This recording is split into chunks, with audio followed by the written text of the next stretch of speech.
Hey everyone, it's me, Amy D. McKnight from Davis and Fiber Arts, and today I'm going to be starting the first part, the warping of the loom, as I take you along my journey of creating a scarf or creating my next piece.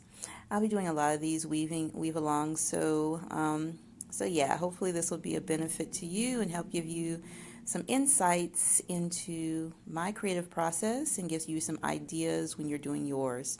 Right now I'm just securing the warping board and the loom to a table. I am going to be using a warping board. I'm not going to go into detail about how I use that. I have videos on my YouTube channel that cover that. I'm going to be using a 12.5 dent heddle for this project, and because I'm going to be using lace weight yarn. What I'm doing now is I'm just securing the heddle to the back apron rod. I'm going to undo this when I am done, but I do this for the purpose of making it so that the heddle and the apron rod don't move back and forth. I just find that when I do this, it makes it so my warp tension isn't wonky. Anyway, yes, that's why I do it. All right, so this scarf is going to be pretty narrow. It's going to be 3 inches wide. I'm showing you that's 3 inches wide, and now I'm going to center it in the warp. So to do this, I'm going to measure from the dot in the middle 1.5 inches over. And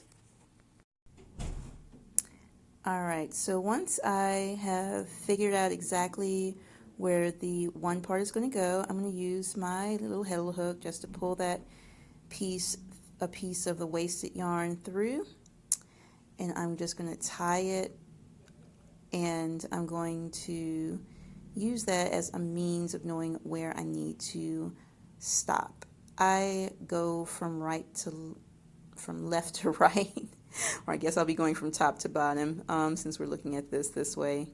But yeah, I'm just going to be going, this is going to be where I stop, and now I'm going to go and mark the other side, so 1.5 inches on the other side of that dot in the middle, and that's where I'm going to be beginning. And so it's real simple. As far as you can, you just want to make sure that your warp is relatively in the middle of your heddle when you're putting it on there. It just makes it work better as you're weaving. You'll see when I finish this that my warp was a little bit over to one side, but yeah, it's not going to be a big deal. Now this yarn is the yarn that I used. This is going to be the length of the scarf. There's some math that's involved with figuring out the length that you want your piece or your item to be, and it's a little bit too much for me to get into on this video. I'll be honest with you. The dear lady that I'm making this scarf for, she had seen a different piece that I had made, and so I just went and got that piece and measured how long it was, and then like rough measured it, like took it and laid it down and ran the yarn to figure out how long it was, added a little bit from my tie on in my waist, and that's how I got this length. There are some mathematical ways to do that, but I'm just being real. That's how I did it. So yes, I'll go over that one day in a video. So if you're using a warping board, you're just making, what I just did was I made a path to follow that will give me the length of my guideline. Yes, there's that guideline or my guide thread. It is not any particular. You're just going to wind that thread on your warping board until all of the thread is used up. All right, let's see, where was I? So yes, you're going to use the guide, and that is going to tell you how wide you're going to go. This beautiful yarn is the yarn that is going to be the centerpiece of this scarf. This is the yarn that she was given some years back, and it's what I'm going to be using to create the scarf. She wanted a rainbow warp, so the rainbow is going to be to the kind of off-centered, but I'm going to have this color or this yarn at the beginning and ending of the warp. So I'm going to start off by tying it onto the back apron rod. I'm going to use the large end of my heddle hook to catch the yarn and pull it through. So pretty much I'm just going to I'm going to take this off so you can see it, but I'm just pretty much putting my heddle hook in, and I'm telling you that the back end, the big end, is what goes through the slots and the little end goes through the holes. I've actually accidentally used the little end and double threaded the holes and the slots. So just don't use the little end until it's time to thread the slots and you won't mess up. So use a big end or use the big slot hook part if you don't have one that has both things, or just pay attention and make sure you're threading the slot and not the slots and the hole, because you're going, unless, anyway, I'm not going down that rabbit hole. Use the big end to thread the slots. So pretty much I'm just going to pull it through, and then I'm following the path down, coming back around, and then following the path back up. This is only applicable to you if you are using a warping board. If you're using a peg, you're just going to go down, back and forth, back and forth. But if you're using a warping board, you're going to follow your path that you made with your guide thread and go down, then come back down. You want to patch your threads down as you go. And when you get back to the beginning, you're going to, I want you to see the thread. I'm going to take this thread, come over, and depending on which way you went, you're going to go back the opposite way. So if you went over the apron rod the last time, you're going to come under the next time. You'll figure it out. It becomes pretty obvious after you've done it for a while. Now I'm going to go through my next slot, and now generally you wouldn't be picking the thing up and over, but I'm doing this so you can see, catch it on my big side of my heddle hook, put my heddle hook down, and I'm going to follow the path. I'm going to go around and around and around. Now if you are using a warping board like I am using, you see that my right hand, I am right-handed. If you're left-handed, you probably have your loom set up a little bit different. It'll be on the other side. And I'm using my right hand to pull my yarn as it's coming through the ball, pushing it down as I go so it doesn't pop off. But I want to make sure that I'm not putting a whole lot of tension on my left hand. I don't want to pull it tight. I want it to have an even tension all the way through. So I want to give myself some yarn and pull it off the ball so that I'm not fighting with it and there's not areas that are super tight and areas that are super loose. Yes, it's all about the tension and all about consistency.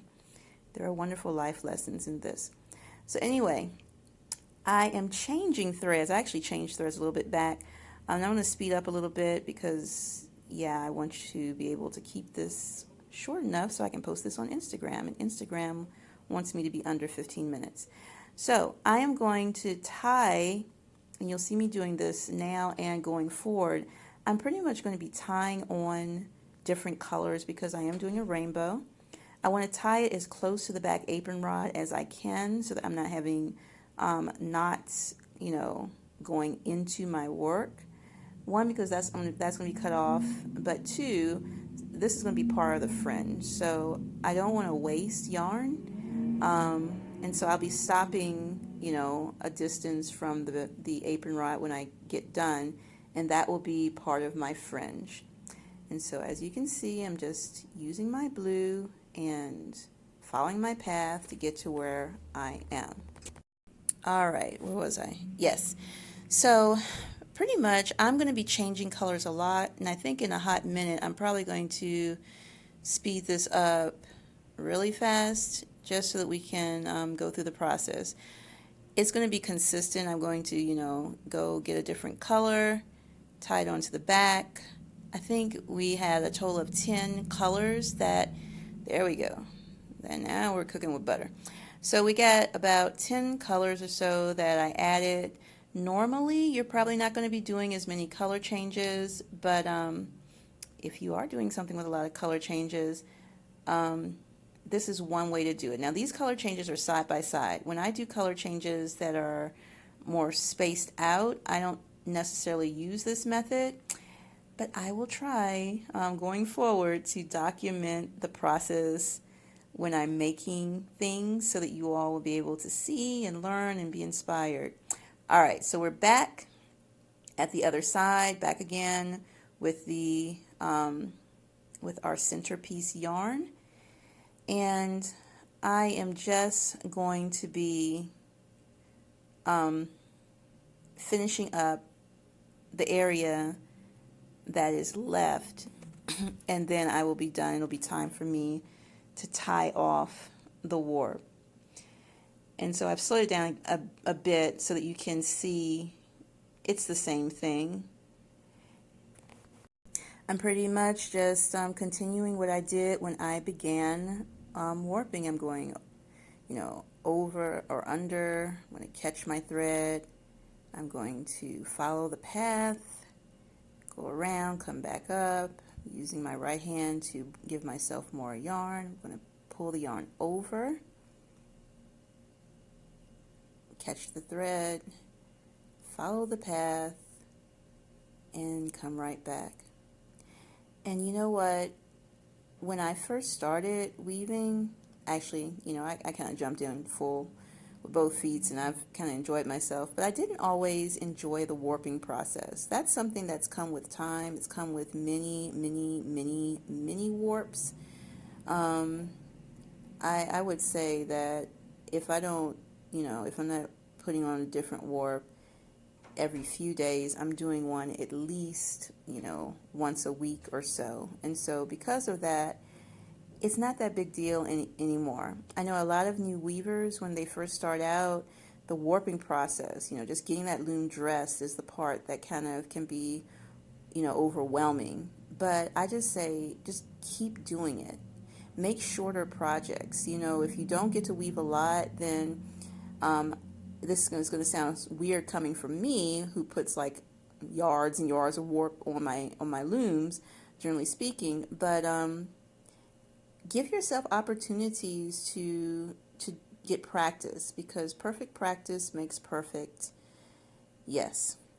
So right now I'm going to be making some ties in order to tie my warp.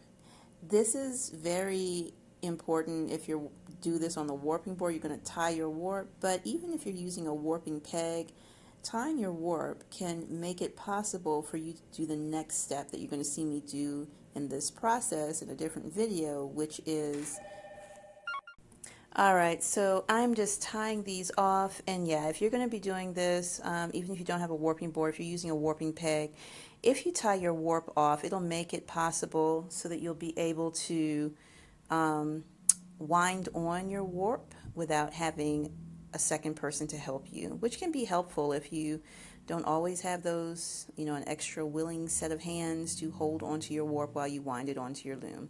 And again, I'll be showing you that part of the process in the next video. But yeah, you want to tie tightly, because you don't want these threads to move. The threads are under tension. They're all the same length. And that's the beauty of, your warp. But the same way, if you don't tie them, you can get wonderful, awful rat's nets.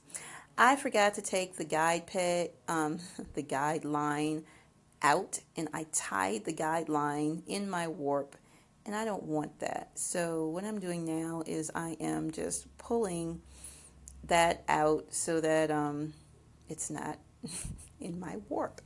Yes, so everybody makes mistakes, and here's mine, but it's no big deal. Just fix it when you see it.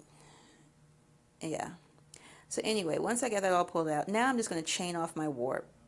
Some people don't, because, tying it is probably, if you're going to be winding it right on, it's probably going to be good enough. But this is an extra little bit of security. Hey, especially helpful if you have cats or kids running around. You don't have your warp just lying out for one of those ties to come undone and a rat's nest form.